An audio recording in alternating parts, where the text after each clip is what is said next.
Ciao everyone, this is Nate on the Stone. Welcome back to my channel, and today we are going to be talking about Gillette's ad for masculinity. But before we dive into all that good stuff, just as a reminder that if you like videos about the culture, politics, and religion from a different POV, then don't forget to subscribe to the channel and to ring the bell for notifications.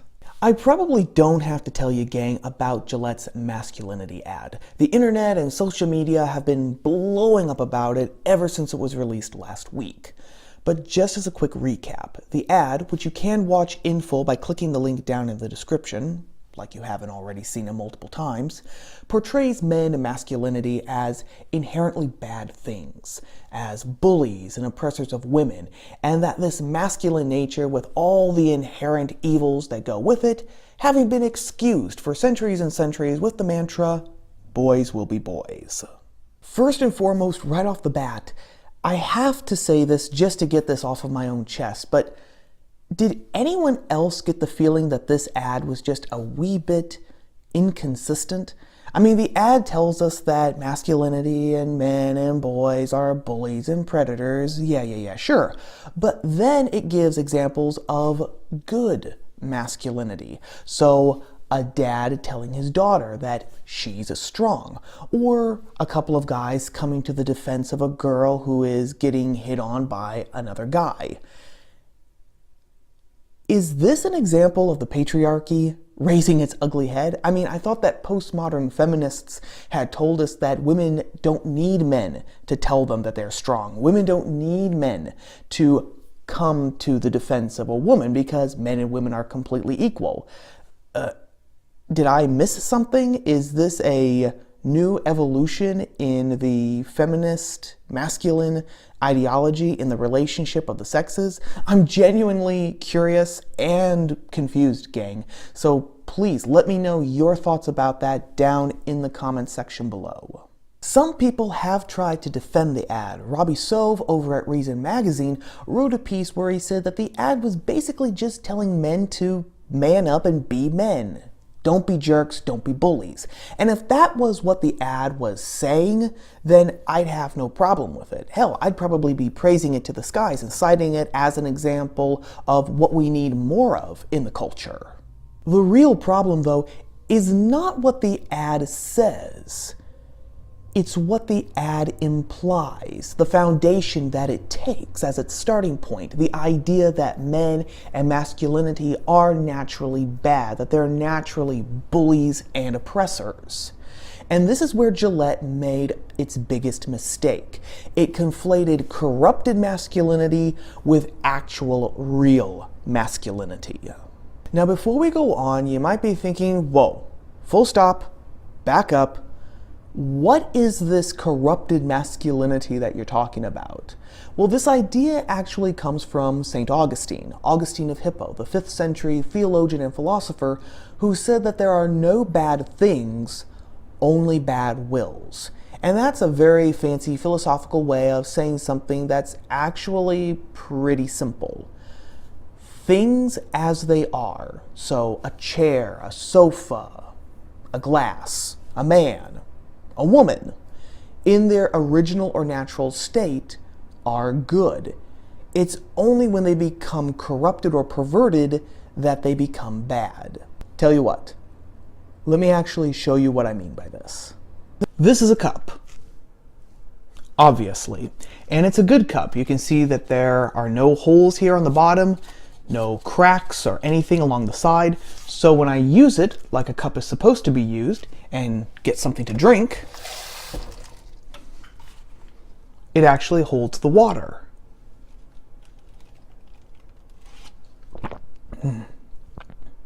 Refreshing. But now what I do, I take my pocket knife out and this might actually take me a while. Bugs, do you mind entertaining the gang for just a sec while I work on this?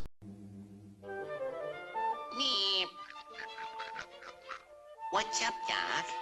Thanks. And now, as you can see, holes here at the bottom, I can stick my finger in it, and there are holes along here at the bottom. So now when I try to use it to get some water,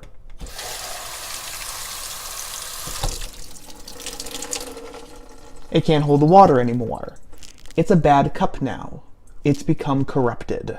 The main problem with Gillette's ad is that it conflates corrupted masculinity with actual masculinity. Take the example of bullying and fighting that the ad highlights. Bullying is wrong. Full stop. No ambiguity, no moral gray areas. And bullying is an example of corrupted masculinity because bullying perverts a man's role as a protector. Instead of coming to help someone who is weaker than himself, a man instead decides to oppress and harass someone who is weaker than himself.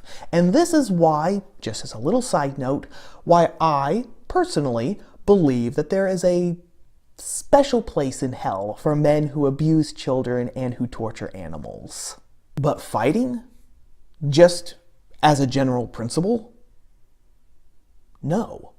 Because as unpleasant as it is, sometimes fighting is necessary.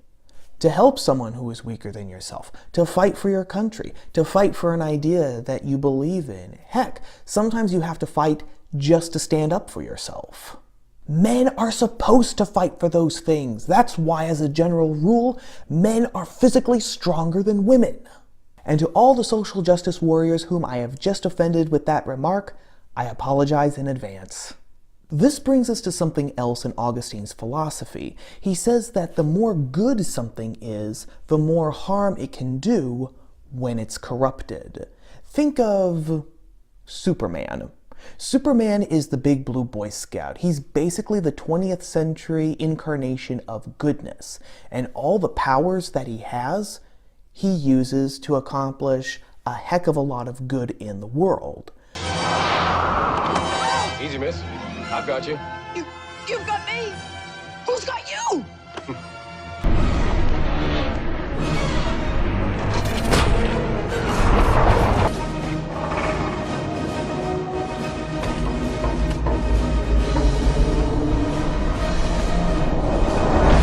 But when he flips and becomes evil and decides to take over the world because the world would be better off if he was in charge of everything, suddenly all those powers, they're not being used to fight for truth, justice, and the American way. They're being used for his own benefit, to the detriment of other people's well-being, their freedom, whatever. Or think of it as a metaphysical third law of thermodynamics. When every good thing becomes corrupted, the harm it can do is directly proportional to the good that it could do. Since the start of last year, we've learned of predators like Harvey Weinstein and Kevin Spacey, and grade A jerks like Aziz Ansari. And these men are perfect examples of this law in action. They're men who use their masculinity, their sex drive, and their strength, plus their cultural power and influence to prey on people who were weaker than they are. When people point to these examples and say, "See, this is what traditional masculinity does. This is why it needs to be declawed," they're wrong. Corrupted masculinity is capable of such evil because real masculinity is capable of so much good. And before anyone starts typing in the comment section, yes, you're right, the same thing also applies to femininity. We can agree that there is a crisis in masculinity right now, but Gillette's solution isn't the correct one because it gets the foundation wrong. We're not going to find the right solutions if we've misidentified the problem. So instead of equating Harvey Weinstein with masculinity, take the time and find real examples of masculinity. You can find them in history. George Washington, Richard the Lionheart, Saladin, Socrates, Martin Luther King Jr. You can find them in stories and literature. Robin Hood, John Henry, Beowulf, Superman himself. And then take their strengths, take their virtues, and apply them to your own life, or to your son's life, or heck, to the life of some man that you meet, a friend of yours, anyone.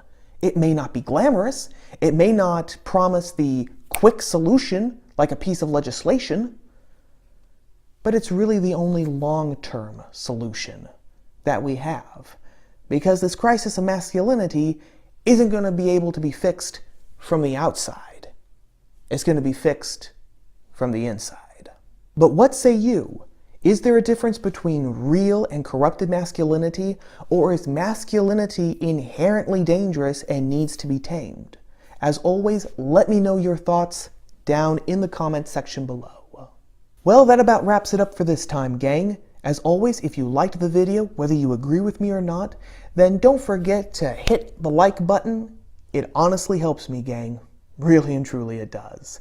And think about subscribing to the channel and ringing the bell for notifications so you will always know when I post new videos like this one every Tuesday.